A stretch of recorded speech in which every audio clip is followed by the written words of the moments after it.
Archbishop Emeritus Desmond Mpilo Tutu uyokubekwa nofana alaliswa ukuthi abantu bambone esondweni St George's Cathedral eKapa kusuka ngelesihlanu ekseni ngehour lekhomba bekube ngehour lekhomba ebusuku kanti isondo leAnglican eKapa selelethule amahlelo walo wenkonzo zesikhumbuzo azokubanjwa enaheni leyo ke nje ukuhlonipha uTutu uyokubekwa ngomgqibelo.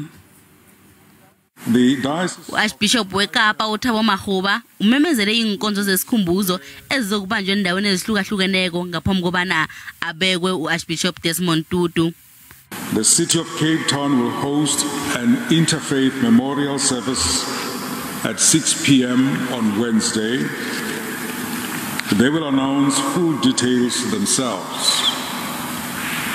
The Diocese of the Highveld, which is where Archbishop Desmond started his ministry.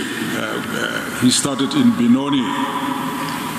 So that part of the Anglican family will hold its memorial service at 6 p.m.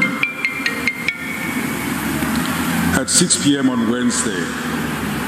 They will also announce the full details, but the service will be at St. Dunstan's Anglican Cathedral. In the Diocese of Kimberley and Kuruma, at the Cathedral in Kimberley, St. Cyprian's Cathedral, there will be another ecumenical service on Wednesday at 10 a.m. Other cathedrals in other cities, as far as Lesotho, Swaziland, Namibia, St. Helena, will also announce their memorial services in the coming days. Two important points to note. Final details will come from those institutions themselves, and they are subject to change.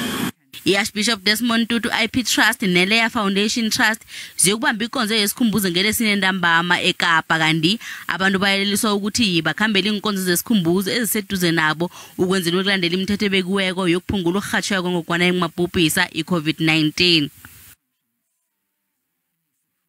SiSouth Africa sibetheke elingophiko ngomakekerelo emndenini wakwaTutu ngitutuzekani kusikhathi nje sokuthi nithathe ithemba lenu namehlwenu niwaqalise kuzimu ukuthula makube nabo. Mhathi sisitshaba seSouth Africa silahlekelwe khulu ngokudlula emhlabeni kukamkhulu uDesmond Tutu. uDesmond Tutu mhathi ngizomkhumbula ngokudlala indima enkulu ku-Truth Reconciliation Commission mhathi.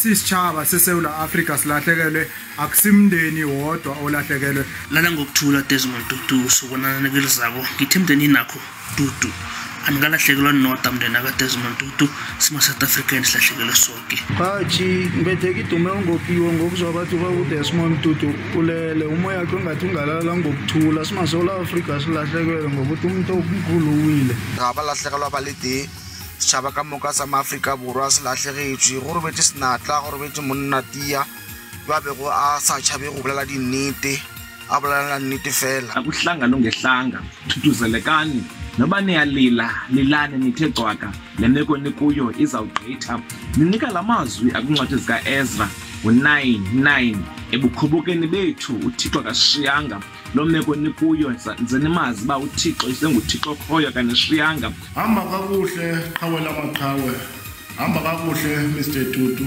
imisebenzi yakho ibonakele, owakho umsebenzi wenzile esizweni. Umoya wakhe ulale ngokuthula uyidlalile yakhe indrima uyibekile nenruko ebandla ngokukhulu ukuzithoba nangokudana bengithanda ukududuza emndenini yakwaTutu ngitha lehlanga elingehliko uzimu lathethe khona uyazi bonyana uzokuvala ngani.